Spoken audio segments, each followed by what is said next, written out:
Yoo-hoo! Big summer love. I'm chanting 7% Swedish. Oh, yeah. Hi there, Tackler. Welcome to Disney Deep Dive, where each week we dive into the history, story, and details of the Disney parks. I am Leah. And I am Stefan, your mountain tour guide for this journey into the Matterhorn Bobsled. We're doing the Matterhorn. The Matterhorn. We're doing the Matterhorn. You know, Yes. I tried to do an accent and I sounded like a Irish pirate or something, if that's even possible. I don't know. But I am 7% Swedish. 7 point something percent Swedish. So there you go. There's that. According to that online DNA test you took. Yeah, 23andMe, which was a gift from Santa. So thank you to Santa for that. I really appreciate the gift.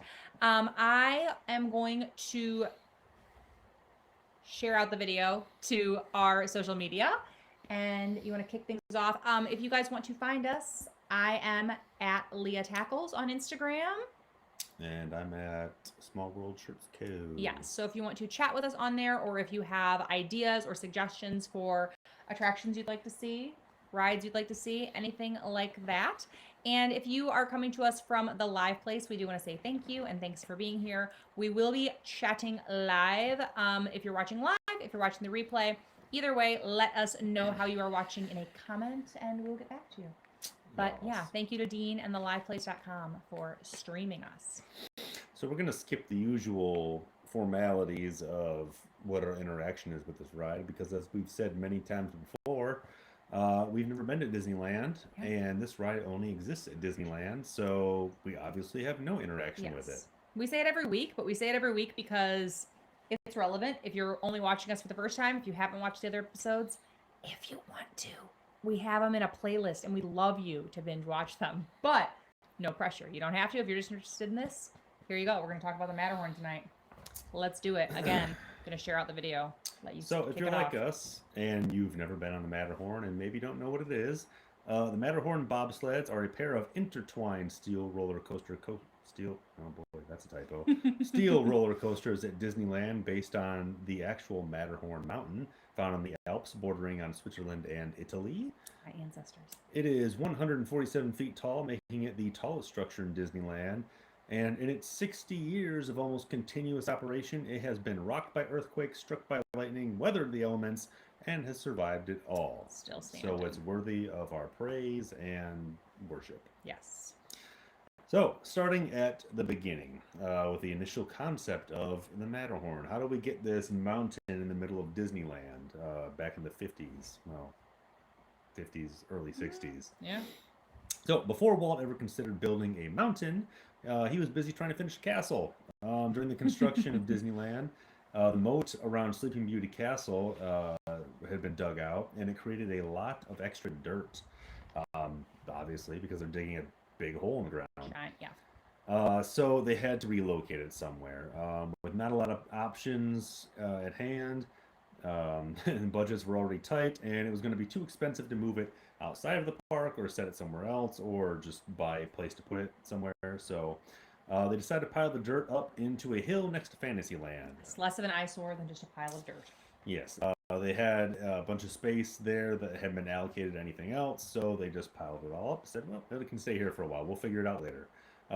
This is due in part to the fact that they had hardcore time restraints. They were under a strict deadline.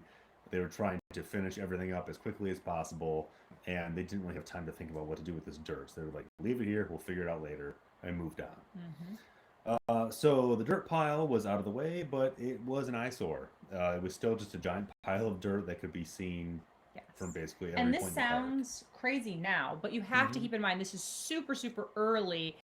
The first park, of all the Disney parks, and this is early in that. So yeah, it's like 55.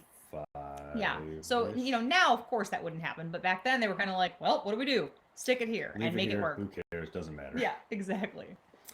So Walt revisited the idea of getting rid of the pile multiple times. He did not like it there. He wanted it to be gone. Just get rid of it. I don't like it. It's an eyesore.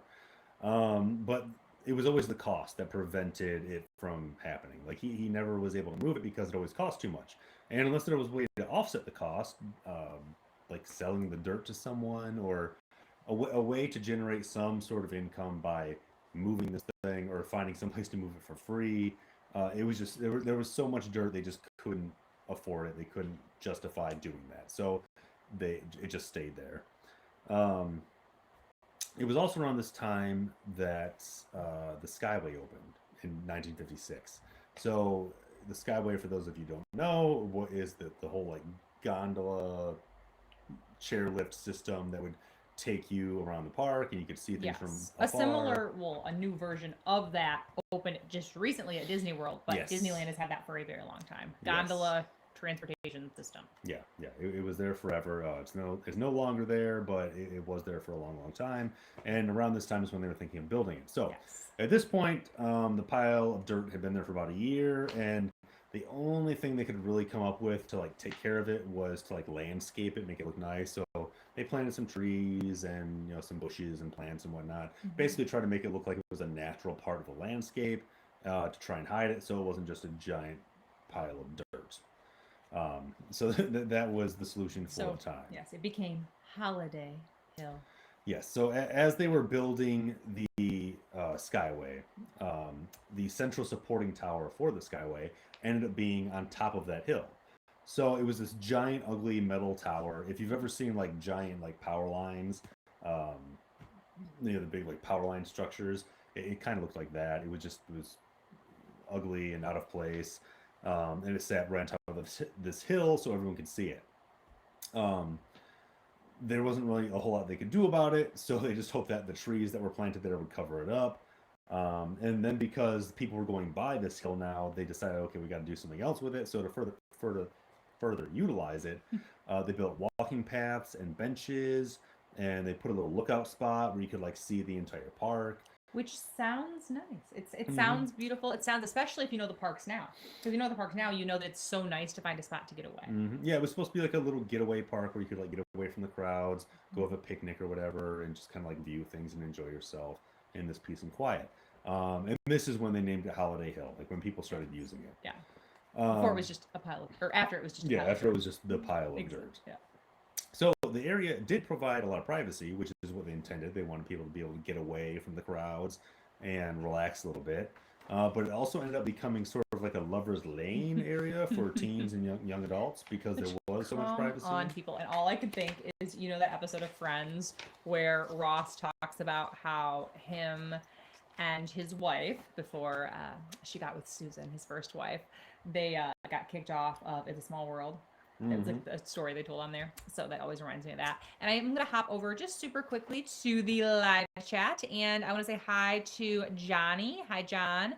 How are you? We're good. We're doing great. We're talking all about the Matterhorn tonight. So let us know, John, if you've watched it. We would love to hear. So Walt wasn't too happy about this repurposing of the hill area. He didn't think it was in keeping with the area's family aesthetic. So he once again began to think about ways to repurpose the area. One idea Walt had was to change it into Snow Hill, which is what he was calling it, where it would be permanently covered in snow and people could like ski and sled down it. So he imagined like, well, we'll just put snow on it and turn it into this place where people can enjoy winter sports. Now, obviously, this is in California, where it's hot all the time. Not like here where it gets cold once in a while. So park operations manager at the time, Dick Nunez, had to convince Walt that this wouldn't really be possible, which I'm sure was a battle. Yeah, that conversation, and what you pointed out that I thought was so true is every time, and I mean, we love Walt. We love Walt. Both of us love Walt quotes. Obviously, we love Disney, and we have such an appreciation for it on so many different levels and layers. But Walt was just sort of like, yeah, let's do this. I can't imagine that conversation being fun to have because he liked getting his way. And who this guy is, and you're being told, like, pitch this idea. So then you have to go, no. Anybody who has clients, who's worked in customer service, anything, everyone kind of knows where it's like, yeah, it's like, that's not even a thing you should have mentioned. Yeah, but you can't. Yeah. So anyway, they moved on from that, and Nunez recommended maybe like a thrill type attraction. Now, in an interview I saw with Nunez, is it Nunez or Nunez? I don't know. I think it's Nunez, but I'm not sure. Okay, there wasn't a little squiggly about the end, so I wasn't sure. Anyway, in an Let us interview know, I you saw know. with him, he said that Walt responded to this by saying, Nunez, this isn't an amusement park, which is a funny thing to think of because that's all anyone thinks of it as today. I mean, the best of an or the best. Yeah, it's like the amusement park. best of the best, but still you're like, oh, it's an amusement park. Yeah. So at the time, it was definitely, it had a different trajectory in Walt's mind, and he didn't really know what it was going to turn into, but he didn't want it to be like a cheap like county fair type thing. And we've talked about this before. So eventually, Walt was convinced that a thrill ride would be good for business. Nunez said that it was what people were looking for, it's what they wanted, it was missing from the park. So he said, okay, well, you're probably right. Let's figure something out to put in here. So Walt approached Imagineer Vic Green and told him to come up with an idea, some sort of thrill ride to put on this hill. So Vic, who was inspired by Walt's Snow Hill concept, he took that idea. He's like, okay, well, Walt already had this idea. Let's run with that. And he is the one who came up with the idea of a toboggan type ride that guests would ride down this hill. And like, if you've ever seen, there's like point of view videos on like YouTube and stuff where it's people riding down like these toboggan type paths, but there's like no snow. But it's like a metal like half pipe looking thing that you're riding down. I mean, that's, if you know what a toboggan run looks like, that's what it looks like. So that's what he originally conceived of, was people would get on these sleds that would like fly down these tracks, and it would basically be like a sled ride going down these tracks. So that was the original idea that he came up with. And around this time, Walt had been traveling to Switzerland to film a movie called The Third Man on the Mountain, which I've never seen. Me either. We can add it to our list. We keep coming up with a ever-growing list of more obscure Disney things to see. Yes, I did look it up though. Apparently, it is about a young Swiss man who conquers the mountain that killed his father. So it's like Moby Dick, but with a mountain, I guess. I'm not sure. It sounds interesting. If you've seen it, let us know in the Yes. comments or in the chat.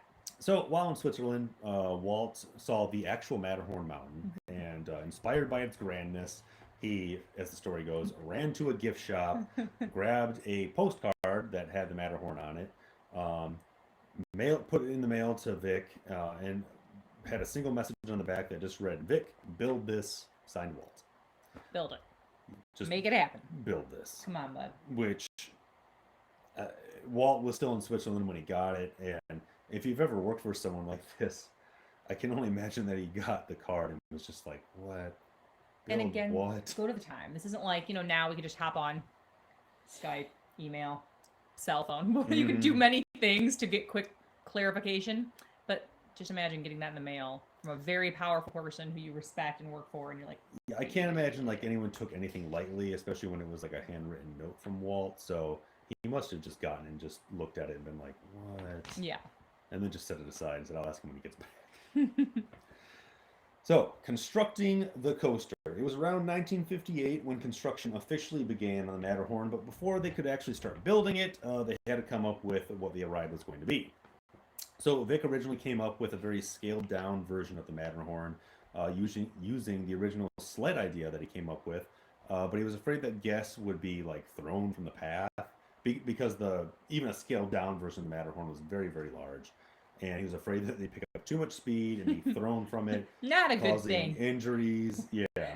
Lawsuits, death. It wasn't feasible. So fearing for guest safety, he explored the idea of a Mad Mouse roller coaster, which was a popular type of attraction at the time.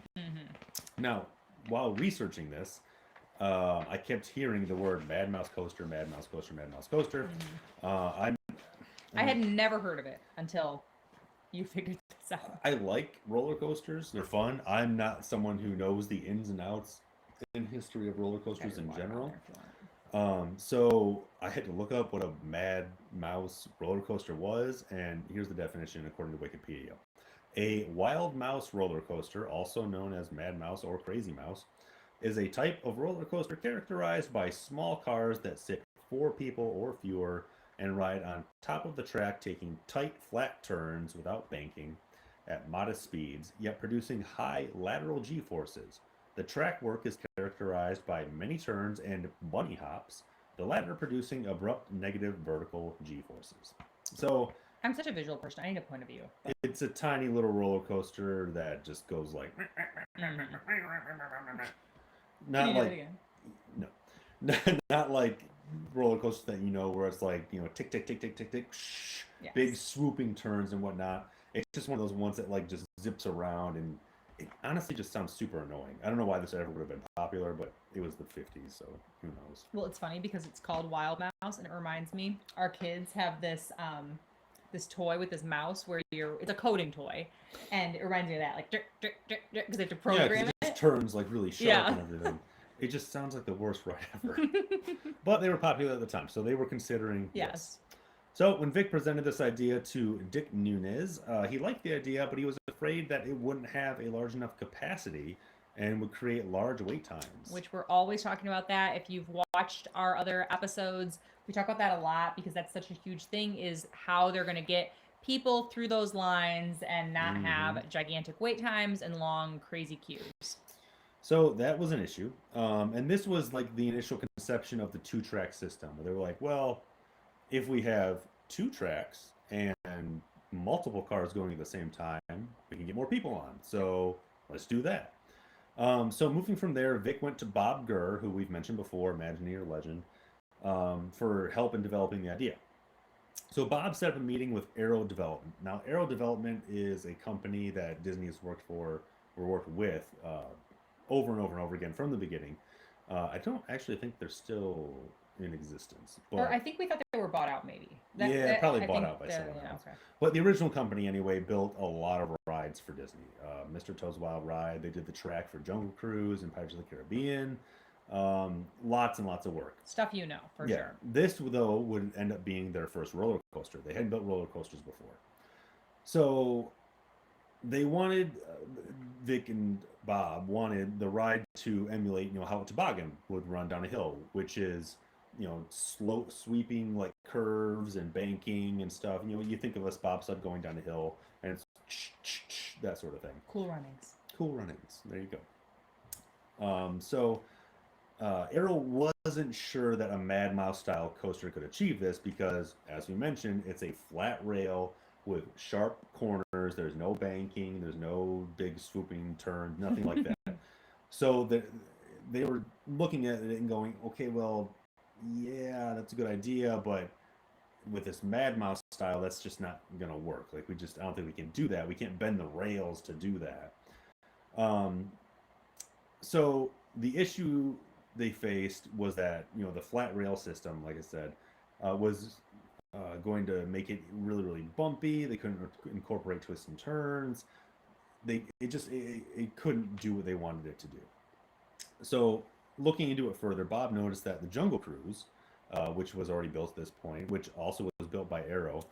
Arrow had built the rail system for it anyway that the boats ran on. It had really smooth turns, really smooth transitions, and it could move on like a corner, and not really bank because it's a boat, but still turn pretty well. Mm-hmm. And they had done this using like a tubular steel that the boat would ride on, the track that the boat was on would ride on. So Bob brought this up to Arrow, and Arrow said, okay, well, yeah, we could probably do that. We can just make it a tubular track, I guess. There's no reason we can't. And another benefit of this was it was quick to make, and it would achieve, what it is they were looking to put into it. So they said, yeah, sure, go ahead, do it. Now, this had never been done before. No one had ever built a tubular tracked roller coaster before. And they didn't really think about that. They were trying to create something brand new. They just said, this will do what we want. We can do it pretty quick, so just make it happen. Yeah. So they did. But it didn't work out exactly how they thought it was going to work out. Well, yeah. I mean, it basically did what they wanted, but there are a few things that showed that they were kind of amateurs in this area. Yeah. Remember, this is the first roller coaster that Arrow had ever built. Honestly, this is the first thrill ride that Disney had ever built. So no one had any experience in this. They were kind of making it up as they went. So they not only invented this new method of building a roller coaster, but Aero Development also built the tool that would be used to bend the pipes, because there wasn't a pipe bending apparatus out there big enough to bend giant tubular rails for a roller coaster. Which again, thinking about all of the steps that have to happen and all the things that they made happen for one ride, and we see this again and again, episode after episode. It's pretty incredible.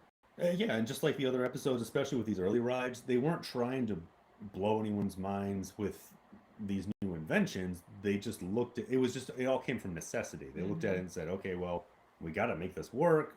Do this. Does this work? Sure, why not? Right. And it ended up being And it how doesn't they get the just did credit though. You things. just think but it's like it should. 'cause Yeah, these and things when you come. mention like that it's the first one to ever have it, people think like, oh, well, years of development must have been put into it, and all of these ideas and concepts. But it's like, no, they just kind of made it up on the fly. Mm-hmm. So most of the work for bending the rails was done by eye. You know, there weren't computers directing all of this, but they just closely followed the patterns that they were given, and they bent the pikes, and then they'd send them to Disneyland where they would assemble them. This lack of precision, along with a few other design quirks, resulted in a pretty rough ride. Which, I mean, again, we've never been on it, but from all the interviews I watched of people who wrote it, it's a pretty rough ride. So, And you can watch. I will in the description box put a point of view. We always do because they're really cool to watch, and it makes more sense when we're talking about this stuff to watch. Mm-hmm. Now, the sleds themselves have had, I mean, not recently, but for decades and decades, had a reputation because just from how you would sit in them. Now, basically, it was, they had like tandem seats. It was like two people to a sled or four people, or it was like two sleds connected together, so it was four people total. But the way they had you sit was it was an open area. One person would sit down, and then another person would sit in front of that person, basically in that person's lap. Yeah, like in kind of layered. Yeah. So one Overlap. person was layered on top of the other, which, I mean, if you've seen bobsledders actually like in action, it's basically how they sit. So they were just kind of keeping the theme. Getting cozy. Yeah, it wasn't like, I mean, I think the design choice was more of, well, this is just how bobsledders sit, and you're in a bobsled, so go with it, guys. Mm-hmm. And actually, people did for quite a long time. There weren't that many complaints about it. Now, because there were going to be two tracks running simultaneously, you know, from the start they knew this was going to happen. They had to come up with a way to control the speed of the sleds to prevent accidents from like the times that they were sharing a space. So what they came up with were these brake sections. Now, what these are, if you've been on the ride, you'll probably know what I'm talking about. There are several areas along each track where the track will straighten out for a ways, and it'll get totally level with the ground. And this is so that a braking system could be implemented in these areas. Now, no one had ever created brakes for a roller coaster, at least not like this. So what they did is, well, actually, I should also mention that these were automatically operated by computers, which was big at the time. It was the first system to be operated by a computer, even though it was kind of basic. It involved like infrared sensors, and when the track or the car would brake, the infrared sensor, it would start a timer, and that would set a timer for when the brakes would activate based on how fast the other car was going. Interesting fact, though, is that this is the same system they use today. They made it back then, and it works now, so they haven't changed it. But the brakes themselves, they were composed of this like a rectangular metal pad. So you imagine like this little pad in the middle of the track, and it had a actual piece of tire tread. So like you take a tire, cut a section off, glue it to this pad Pretty cool. on top of it, and on the bottom of all of the sleds, they also had a piece of tread. So if a sled had to slow down by a little bit, what would happen is this little pneumatic pressured mechanism would activate it, would raise up just enough so that the tread would catch on the tread on the bottom of the sled and slow it down. Yeah, it was just enough friction that would slow it down, and then would lower back down, and then everything would be fine, it'd be safe. It's crazy to think that that's all. I mean, it's smart, but that's all that's saving you. Yeah. But then next, they had to build that mountain. Yeah, so they had the track figured out. They invent all of this brand new technology, these brand new systems and mechanisms, which you think would be a feat in and of itself. But now they have to build a mountain. They have the sleds. Now they need a mountain. Yes. So a company named American Bridge was contracted to build the Matterhorn structure. The first issue they faced was, what do we do with the hill? Because the hill itself still existed. It still had the skyway running over top of it, and they couldn't build. I mean, this thing was going to be giant and a gajillion pounds, they couldn't set it on top of this hill. Like it wasn't stable. So they had to figure out what to do with it. So what they did eventually was in the contract with American Bridge, is they said, okay, well, you guys, you have the equipment, you have the space, you got places to put this. You guys take away half of this dirt, like take away half of the hill, manage it, do whatever you want with it, doesn't matter, and pay for it, pay to move it, and then just leave the other half there, and we'll just use what we have. That yeah, just deal with it. Yeah. So that's what they did. They moved half of the hill away. The rest that was there, they kind of pounded down into like a raised platform that ended up being like 8 feet high, like off the ground, and that's what they're going to build the entire ride on. So they pounded these giant steel pylons, like these huge. I mean, I can't. It's bigger than me, so I can't make this the size of it. But these giant base structures into the ground to support the entire thing. From there, they built a network of girders and beams that would form the basic shape of the mountain. So if you watched our last episode about expedition, or last episode about it was Expedition 2 weeks Everest. ago, because last week we did trivia, but 2 weeks ago, last ride episode. It's basically the same thing they did. They build the structure out of beams and girders and stuff, and they get the basic shape. So they built it all up. The plan was always to have the Skyway moving through the mountain. They knew that was going to happen from the start. So because of this, they wanted to make sure that it was absolutely not going to fall apart. They didn't, because they couldn't redo. Yeah, it's like, okay, well, because if this thing breaks, it's going to take out 2 rides. So they needed to make sure that it was really strong. So to achieve this, they built everything basically like twice as big as it was supposed to be. They reinforced everything way above code, just to make absolutely sure that nothing bad was going to happen when this thing was all put together. Now this, along with like the extra cross bracing beams that were put in there, also made it so that it would withstand many intense earthquakes over the year, which we mentioned in the beginning. This thing, I mean, where other buildings have fallen, this thing went up in the 50s. There's been a lot of earthquakes since then, and nothing has even phased the Matterhorn. So all of this work put into it has paid off. Worth it. So another unique thing about the Matterhorn is that the rail system is attached directly to the mountain structure itself. Now, again, if you watch your Expedition Everest episode, which that's shameless plug, but it's relevant. But you can watch it; it's in the bio. There's a whole section where we talk about how the inside of the mountain is this interweaving structure of all of these different beams supporting different structures, and that's why it's so complicated to fix the Yeti in that mountain. Disco Yeti. It's so complicated. Now that's how rides are built today. You have to have a separate supporting structure for the rail system apart from anything else around it. Back then, not so much. These rules didn't exist, so they attached the rails directly to the mountain structure itself. Now, this is not, first of all, this is something that contributes to the roughness of the ride, because there's less give. Everything is like way more solid, and things don't really sway or move as much. And it's also something they can't fix. The mountain's already built. Again, for the same reasons they can't fix the Yeti on Expedition Everest. They can't tear the mountain down, fix that, build a new structure. They are too far in for that. Yeah, so it is what it is. They've made it as safe as they can, and it exists as it does today, as it did back then.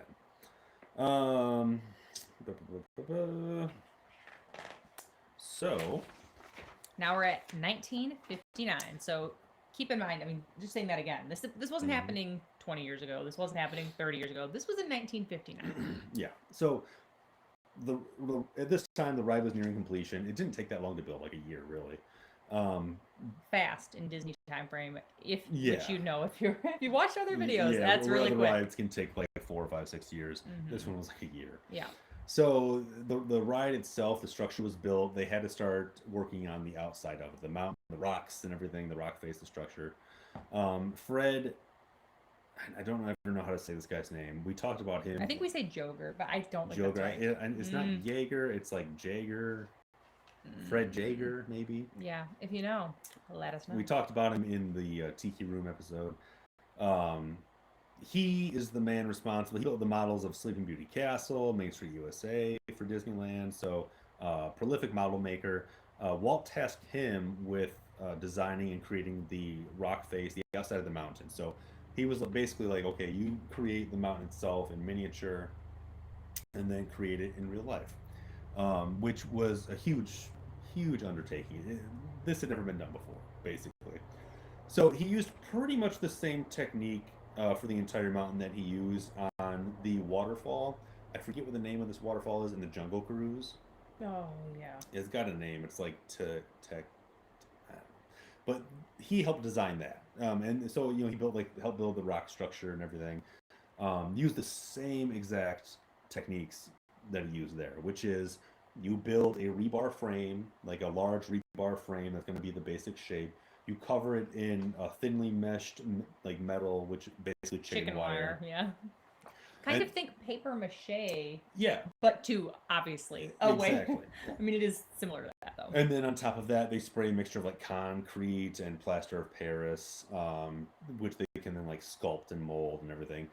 They still use this today. This is the same technique we discussed in Expedition Everest, Aerial, but the aerial ride also, yeah. When building the rocks and everything and surfaces in there, same exact thing was used. So nothing has really changed. No, and I mean that's looking, the aerial stuff is very recent. Mm-hmm. Yeah, so. Yeah. But it looks super realistic. And they would wait for it to. And they've developed new techniques since then, but basically, they wait for it to dry a little bit and they'd carve it and everything. So every piece of this mountainside was like hand carved and shaped to look like a mountain. So a ton of work went into this in a very, very small amount of time. For the interior of the mountain, there were plans to build an entire cavern structure, which if you've been on the ride, you know that exists today. But at the time, they did not have the budget, they did not have the time to do that. So instead, they didn't want just a bunch of like metal girders and rails everywhere. So they covered them in sheets that were painted to look like rocks. Mm-hmm. So it was like a big, like wide open space with basically painted canvas over top of all of this. If you've seen pictures of it, it really just looks like metal beams covered in blankets. Of all of the effect, yeah, Imagineers have come up with like some really unique, innovative things, like solutions to problems. This and wasn't eyesores. One of them. A lot of them are just like kind of like what potentially would be an eyesore. Yeah. And then they kind of are like, oh, well, we can do this, and they do a really good job of it. But, yeah. Yeah. It just didn't look that great. So, but that's they did what they could with the time and money that they had, and this is what they ended up with. So on the outside also, they added trees. So actual real life trees. Regular sized trees to the base of the mountain, and then higher up they got smaller trees to add to the forced perspective. Now we always talk about forced perspective in rides because they use it a lot. They use it on Expedition Everest. They use it on I don't think any other ride. Steph's so good and so observant with this stuff. I'm definitely more like, I just get in that bubble. Like, we'll even be at places and I'll get that wow, and then he'll be like, oh, it's the blah blah blah blah blah, and I'm like, oh yeah, you're right, wow. Mm-hmm. But like when we walk like Animal Kingdom Lodge, I'm like that. Yeah. And you like notice, oh look, it's small, and then you notice those things. So they used a lot of like techniques like that on the outside to help add to the effect. Yeah. Now, because the inside wasn't completed to the point where they wanted it to be, Walt went ahead and said, okay, well, they're not going to get the immersive experience that we want, like going through this roller coaster. So let's cut a bunch of holes in the side of the mountain so they can at least get like a good view of the park, which it's funny because if you watched our Space Mountain episode, the initial concept for Space Mountain was to have a bunch of tracks go outside, and it was based on the Matterhorn because they thought like, okay, well, yeah, this would be cool to like leave. But Walt said, no. They're going through space. We want them to be enclosed. Don't have them come out. It ruins the effect. With this, because he couldn't achieve the effect that he wanted, he said, okay, well, we got to give him something. Open up sides of the coaster so they can at least get a good view of the park. Mm-hmm. It'll be fun. They'll be zipping through and they can see it, and it'll add to it. So he was really, really decisive in how he used these kinds of techniques. Like it wasn't just like, oh yeah, that'll be cool. He was really thoughtful about how he implemented everything. If Seven Dwarfs Mine Train comes to mind, for me for that one, because that you come out and it, even though it's inside and it's themed, and it's interesting how they make those choices, but it really does just work. I mean, I love that ride, and you still get, you know, the theming, and same with this. So in that same year, 1959, the ride was completed and opened, and it was Walt Disney Land's first thrill ride ever, and it was, I mean, like everything they opened, it was a huge success. People loved it, especially at the time. Like today, you get complaints about how rough it is, and no, it's, you know, not that exciting because there's not like drops and loop-de-loops, yada yada. But at the time, it was great. People loved it. It was exactly what they were looking for. Nunez was right. They wanted the thrill ride. He was right. So, moving into the updates and refurbishments. With Space Mountain having been built, this is years later, because the ride stayed open for a long time with nothing. Any refurbishments. Similar, wasn't that Pirates was like that? Yeah. So from 59 to 78, Space Mountain opened in 77 at Disneyland. And then in 78, they decided, okay, we can go ahead and update. Now, the reason I mentioned Space Mountain is because that was the second thrill ride that was like the big thrill ride in Disneyland, and it was drawing a lot of attention. A lot of people were going to it. So with that to kind of like distract people and like it was a good time, take over, yeah, they felt like, Imagineers felt like, okay, well, we can shut this down for a little while. People still have Space Mountain. They can still go to that. Let's shut this down and let's do some work on it. So 1978, they shut it down for a little while, and it underwent its first update. Now, what they did is the queue was made larger to handle the larger crowds that they drew, which is funny because that's something that they were conscious of even in the beginning, like dealing with larger crowds. Because even with the two-track system, it's not that a single track couldn't handle the crowds at the time. They had their eye on the future. When it got busier, more popular, they wanted to be able to handle lots of people. And then even at this time, still the lines were very, very long. So they updated the queue, handle larger crowds. Pre-fast pass system. Yes, yes. So trying to keep people like out of other people's way. Yeah. And they were finally able to add the caverns and the theming that they wanted inside. Yeah, just like Walt wanted. So they were able to go into the ride itself, build new structures, build those caverns, get rid of the canvas blankets, and create a real theme inside of the entire thing. And that allowed them to give the guests a more immersive experience. And so they Which is what they wanted to do from the start anyway. Right. And they closed up a lot of the holes, and the ones that were kind of giving you the view of the park, so that you have now, instead of having all these openings, there's less, so that you're getting more immersive into the experience. Yeah, now that they have the story that they can kind of tell on the inside, there's no need to show you the outside, so they filled in a lot of the holes. So Fred Jaeger, he was able to come back, actually, and design the caverns and finish the project that he had started so long ago. Now this is also, so I mean, to be able to come back and be like, oh, we finally get to finish that. And because he retired the year after this, 1979. So it's almost like he was just waiting to do this. All right, come on. He was like, okay, good time to go. So this is also the time that they decided to install the original Yeti. Yes, which is interesting to note because it is so known, the Matterhorn and the Yeti, hand, but 20 years, there was no Yeti. Yeah, didn't exist. And for 20 years, there was no story. It was just a ride. Like, that's all it was. A Swiss ride. Like, there are lots of rides. Almost every ride. I mean, every ride in Disneyland and Disney World has a story. This ride had no story. You couldn't even make one up. There was no story at all, other than you're riding on a sled. That's it. The tobogganing. So, being able to add the caverns and whatnot, they decided, ooh, we can actually add a story to this now. So they came up with the Yeti idea. Now, there were 3 total Yetis that they added to the ride. The one at the beginning that you saw, no matter what, and we should probably mention the tracks at this point. There's the Fantasyland track and the Tomorrowland track. Yes. Because one goes into Fantasyland and one goes into Tomorrowland. A lot of contention, debate over which is better.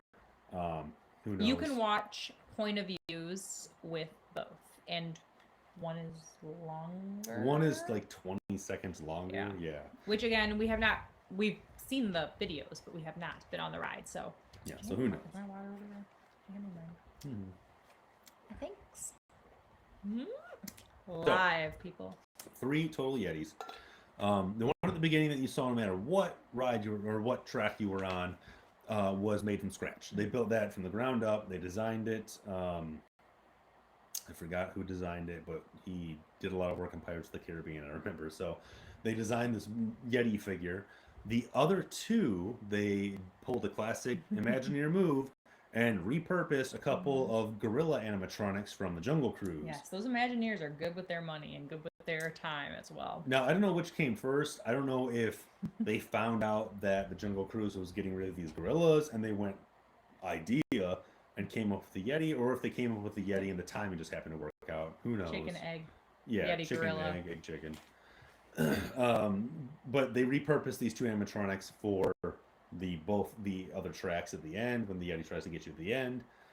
So they had more of they still had like the fur and the face and everything, but they didn't have like the specific like Yeti movement, I guess, because they just the same thing that the Jungle Cruise gorillas did. So they also updated bobsleds at this time yes. as well, and they added more seating, and it was so much more that it doubled capacity of the ride. Yeah, so I'm pretty sure I got so confused trying to figure out what sled was what, but I'm pretty sure what they did is that instead of seating just 2 people per sled now, they made it so that each sled fit 4 people, so it doubled the capacity of the sled. So instead of 4 people per tandem sled ride, it was 8.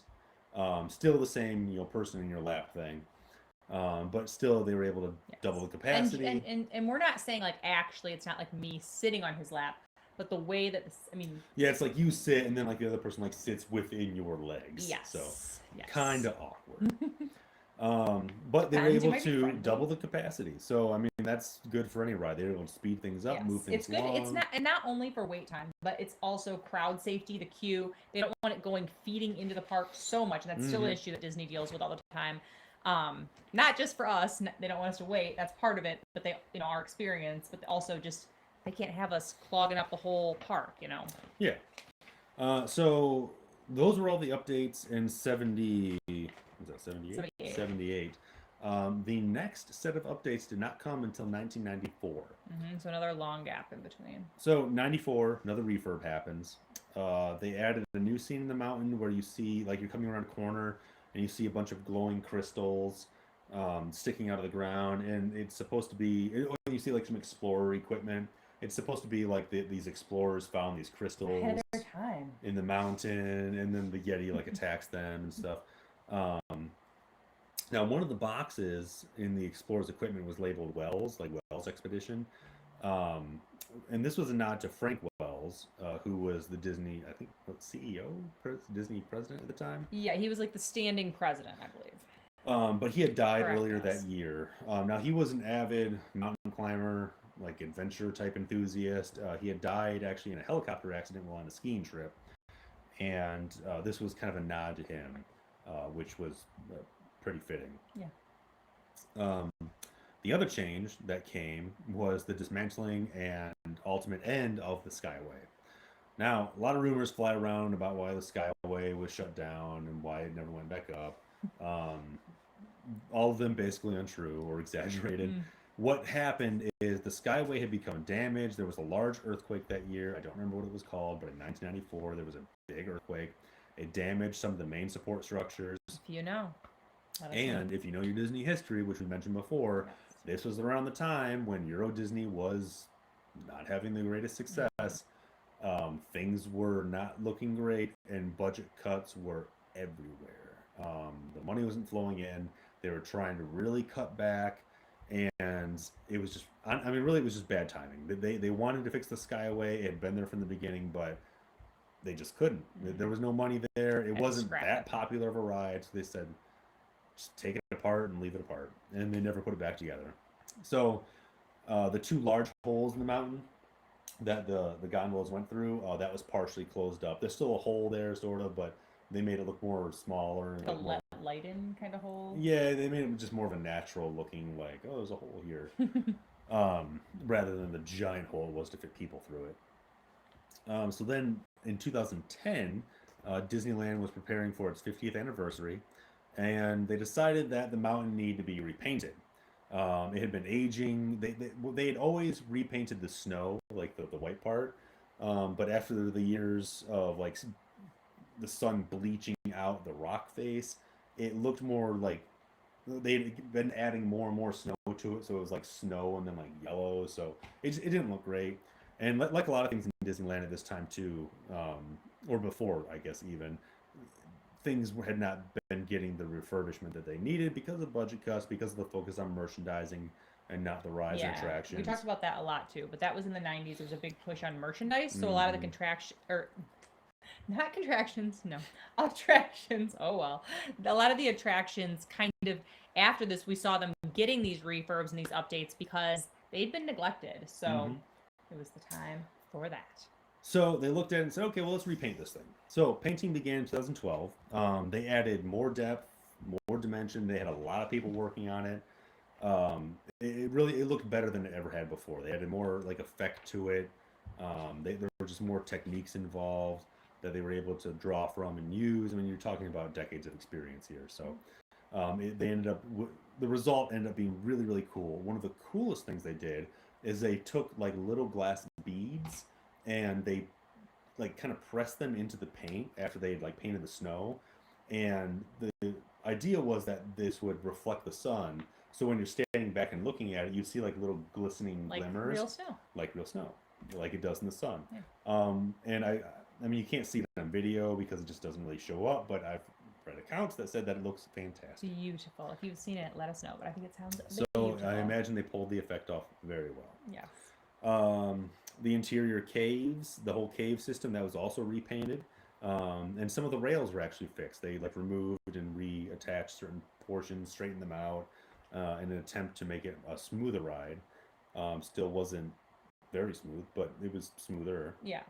Little Um, updates. I mean, if you've been on any kind of older, like you know the difference. I mean, if you've Mhm. been on an older roller coaster, older ride, you know that feeling. It's not like unsafe. It's just not as Yeah, it's smooth just as rough. the coasters of today. Yeah. Let's see the crystals in the little expedition or explorers Yeah. area. Those were repaired. The lights were updated with LEDs, and the Yeti got some nice new fur. Now, and this is also when they changed the bobsleds themselves. Now, they'd done surveys. They'd heard all this griping for years and years and years that people didn't like the person in your lap type of situation. The biggest thing about it though that made them rethink how the bobsleds were configured was that they had made them larger to fit 8 people, but usually what ended up happening is people would come up to it and then go, "Can I just sit in this one by myself? I don't want this stranger in my lap, or I Mm-hmm. don't want this person sitting in my lap. It's weird." Or something like that. So they what was supposed to be an 8-person sled almost always end up having less than that. Right. Well, and also people wanting to go with groups. Like now, a lot of times you'll see like a single rider line versus groups. I think Hmm. that was also part of an issue. It was like people would want to be going Hmm. and got kind of Which, funky. fun fact, if you take because it does have a single rider line, if there's a huge line for this ride and you go into the single rider line, maybe not so much anymore, but definitely back then, you could bypass like a 2-hour wait and turn it into like five Which minutes. I love you, but bye. I'm gonna Not go. waiting that Yeah. long. So what they ended up doing is they took the cars, they made it so that each person had their own individual seat. The cars now, instead of 8 people, fit, I believe it's 6, like Mhm. 3 per car, which is less, but they're filled more often. So the result is that they People do are carry still more going through people faster. through. Yes. So the next refurbishment came in 2015. 2015, not that long ago. All Mm-mm, right. not at all. Although it is almost 2020. Yeah, no kidding. Okay. All right.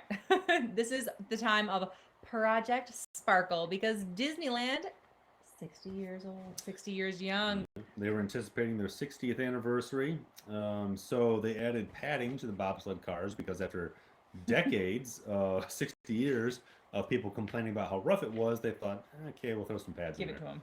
Yeah. So they put some padding in the bobsleds Mhm. to help make it not so rough. And this actually also came in part because when they replaced the cars with these newer cars, the complaint for years was that, oh, well, it's just because they're old cars. It's old cars, they're really rough. Well, when they got the new ones and the ride was still rough, people were like, what is going on here? these are so uncomfortable and blah blah blah. They really need to watch this Disney deep dive, all those people, because this is why. Okay? This is why. Padding made it not so bad. Yes. But the most impressive addition was a new Yeti animatronic. They took the old Yeti out. The new one it's more animated, it's more advanced than the previous model, and it adds like a whole new layer of like realism and like immersiveness into like this whole bobsled experience. And a whole lot of merch too. So instead of just standing there being like, it has like more movement. Its arm like swipes, its head moves. And everything. Very cool. It's like admittedly like more like scary than the original, but it adds so much more to it. It's really cool. And they did replace the other two as well. They put new animatronics down there. And you get a third encounter now with the Yeti. Yeah, you also have a third encounter. So you have the original like first two, but at the beginning, as the car is going up the little like tick tick tick tick track, I love that part. along the sides they include like these ice wall looking things, and there's a screen on the other side where you see the Yeti like stalking you as you go up the track. So it's really cool. And actually the original Yeti from the beginning, he is actually in the Guardians of the Galaxy Tower of Terror now. So or whatever that is I called. didn't. Okay. I just learned this right now live. How cool. Yep, they put him in there. So they did repurpose him. Yeah. He doesn't move or anything. I'm pretty sure he just stays still, but he is in there now. That's cool. Didn't know. Let's see. Another addition came in the form of a revamped scene for when you saw the ice crystals, the glowing ice crystals with the Explorer junk. Where that used to be, they took those out, and now instead of glowing rocks, there's a collection of like in-jokes and references to the old ride and the old stuff that used to be there. It's supposed to be like trophies that the Yeti has collected throughout the years. So you see there's parts of like the original bobsleds in there. There's parts of the gondolas from the Skyway. There's like a bunch of skier poles and stuff. Just adds to that story. Yeah. So, and there's a bunch of cool like in references like that to the ride itself. And then in 2018, they shut down once again for another update, and the queue was expanded, and it now also has an updated front entrance to move the lines so it's more efficient to move people in and out of there. And it does, it looks more like alpine-y when you go into it. And as of today, those are all of the updates. Now, as far as the legacy of this ride, as with all of the original rides, they all leave some sort of legacy. Now, this was the first mountain that Disneyland had built, but it wasn't the last. Obviously, there are many, many other mountains. Space Mountain drew inspiration from this ride. Yeah, they kept talking about Matterhorn, which we mentioned in that video quite a bit. But Expedition Everest obviously drew from this ride. Any other mountain that exists in Disney exists because they built this mountain first. And mountains became a thing that they would make and build and create as these giant like landscape pieces to just like keep people in awe. Now, this is the only Matterhorn though. There are no other Matterhorns. All the Disney parks. Like you go home. Like how there's a Space Mountain everywhere and like all these Pirates, other rides, everywhere. This is the only Matterhorn. Now, I've read that this is by choice. It's not that they just don't think that people won't enjoy it. That might be a consideration because, I mean, admittedly, it's not like the most exciting thing, but it does have a lot of history there. But I can only assume that they don't build it anywhere else just to preserve like the long and storied history of the ride. Because, I mean, from the very beginning, the only reason they built this thing was to get rid of a hill and to cover up an ugly tower. So it's not like they thought, oh, this will be a great thing, people will love it. It came out of necessity. So like so much of it exists due to circumstance, and to like try and recreate that somewhere else, it would just, all the charm that the original one has would just go away. Yeah. And I think they know that. I think they know that people ride it not because it's super exciting and thrilling, but because it has a lot of charm, it has a lot of history. And to try and recreate that somewhere else, you can't. Yeah. Like, it can be here and here only. It reminds me of like the Tiki Room that has such a cult following. People love that ride, and it's not ride, but attraction. People love that, and it's there are diehard people collect all this Tiki Room stuff, and they just love it, love it, love it. It's not because it's fancy or flashy. It's because of its charm, of its history, of what it means to the parks, what it means to Disney. And that's what this is like as well. So I agree. I think that it's just something that they know that it is special, and they're going to keep it that way. Mm-hmm. Now we move on to the fun fact lightning round.